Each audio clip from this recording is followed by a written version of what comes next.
He was handcuffed on the sidewalk, not for breaking the law, but for the color of his skin. The officer mocked his suit, sure he'd never face consequences. But weeks later, he stood in court before the same man, this time as the accused. What happened next will shock you. Let's start from the beginning. The afternoon sun cast long shadows across the neatly manicured lawns and pristine sidewalks of an affluent suburban neighborhood. Officer Richard Hensley, a 42-year-old white police officer with a reputation for his condescending attitude toward minorities, cruised slowly through the area. His patrol car hummed quietly as his sharp eyes scanned the street. He prided himself on keeping order in this neighborhood, often interpreting that as removing anyone he believed didn't belong. Spotting Marcus Allen, a 35-year-old black man in a crisp navy business suit, standing beside a sleek sedan, Richard immediately felt his suspicions flare.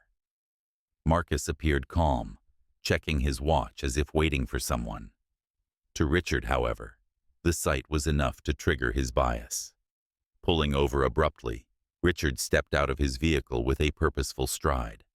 His hand rested on his belt as he approached Marcus. "What are you doing here?"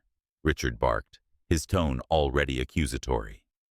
Marcus, unfazed by the officer's hostility, met his gaze steadily. "I'm waiting for a colleague," he explained, his voice calm but firm. "Is there a problem, officer?" Richard sneered, his eyes scanning Marcus from head to toe. "Nice suit," he said mockingly. "Trying to look the part, huh? Let me see some ID." Marcus raised an eyebrow, his composure unwavering. "Is there a reason for this, officer? I've done nothing wrong." Richard's irritation grew. Marcus's calm demeanor felt like defiance. "Are you refusing to cooperate?" Richard snapped. "Don't make this harder than it needs to be." As Marcus asked why he was being targeted, Richard's temper flared. Without warning, he accused Marcus of obstruction and roughly grabbed his arm, forcing him into handcuffs. "You think you're so clever, huh?" Richard muttered as he yanked Marcus toward the squad car. A small crowd began to gather, some pulling out phones to record the escalating scene. Marcus, still composed, calmly warned, "Officer, you should reconsider this." But Richard dismissed him with a smirk, shoving him into the back seat. The officer didn't realize that his actions would soon unravel his career, and that Marcus Allen was not a man to be underestimated. The fluorescent lights of the police station flickered faintly as Marcus Allen was led inside, his calm demeanor contrasting sharply with the hostile reception. Officer Richard Hensley, smirking with satisfaction, barked orders to the desk sergeant. Marcus was processed like a common criminal, his belongings confiscated and his fingerprints taken with unnecessary roughness. The officers exchanged glances, their demeanor laced with unspoken prejudice, while Richard stood nearby, watching with folded arms. "Check his ID," Marcus said evenly, his voice steady despite the tension in the room. The desk sergeant glanced at the identification card, his brow furrowing as he read the bold print. Federal Inspector, Department of Justice. For a moment, there was silence. Then, the sergeant hesitated, looking up at Richard. "Looks like he's with the federal government," the sergeant muttered, holding out the ID. Richard snatched it, barely glancing at it before scoffing. Federal or not, he was acting suspicious. "Probably faking it," he said dismissively, tossing the ID back onto the desk. His arrogance was palpable. Marcus, still composed, requested his phone call. With reluctance, the sergeant handed him the station phone. Marcus dialed a number, speaking briefly but with authority. "This is Marcus Allen. I need immediate intervention. I'm at the 8th Precinct." Hours later, as the station settled into its usual rhythm, two sharp-dressed federal agents strode through the doors. Their presence commanded attention, their badges gleaming under the harsh light.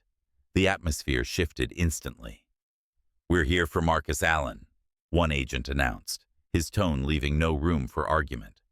"Release him, now." Richard's commanding officer, visibly unsettled, approached the agents. "May I ask what this is about?" "What it's about," the second agent replied coldly, "is the unlawful arrest of a federal inspector. We need a detailed report. Every action, every word." Richard, realizing the gravity of the situation, grew defensive, doubling down on his fabricated story. He was uncooperative and suspicious, he insisted, his tone defiant. Marcus, now released, adjusted his cuffs and turned to Richard. "This isn't over," he said calmly, before leaving with the agents.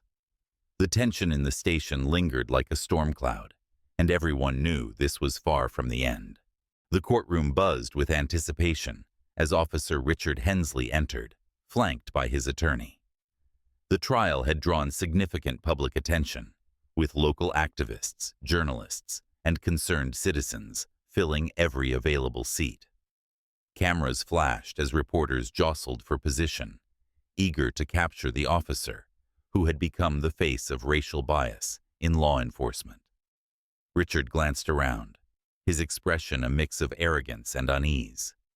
He'd insisted to his lawyer that this was a misunderstanding blown out of proportion, but the presence of Marcus Allen, seated confidently at the prosecutor's table, sent a chill down his spine. Marcus wasn't here as a plaintiff seeking damages. He was present as a federal inspector, leading an investigation into systemic racism within the police force. The prosecution began with opening statements that outlined Richard's actions on the day of the arrest.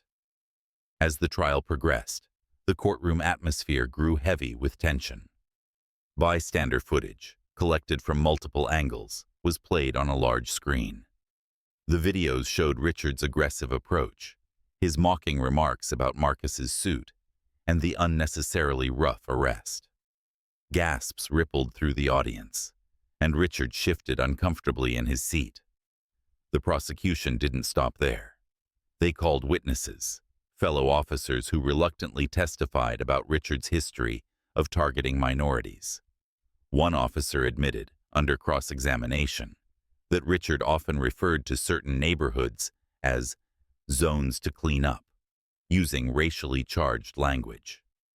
Another spoke of his tendency to escalate situations unnecessarily, often singling out black and brown individuals for baseless stops. When it was Marcus's turn to speak, the courtroom fell silent. Calm and composed, he began by recounting the events of his arrest, describing the humiliation and injustice he faced. But instead of dwelling on personal grievances, Marcus turned the focus outward, highlighting patterns of racial bias and systemic issues within law enforcement. He presented data, tying Richard's actions to broader concerns, and called for reform rather than retribution. By the end of the trial, Richard's defense had crumbled under the weight of evidence. As the judge called for a recess before the verdict, the courtroom remained charged, a space transformed by the power of truth and accountability. The verdict is delivered. Richard is found guilty of misconduct, loses his badge, and is required to attend mandatory bias training. Marcus, addressing the court, emphasizes the need for systemic reform and reconciliation. His speech resonates with the audience, sparking discussions in the community about racism and accountability. Months later, Richard, now working a low-paying job, attends a community event where Marcus is speaking. Hesitant but compelled, he approaches Marcus to apologize. Their conversation is tense, but ends with Marcus encouraging Richard to educate himself and be part of the solution.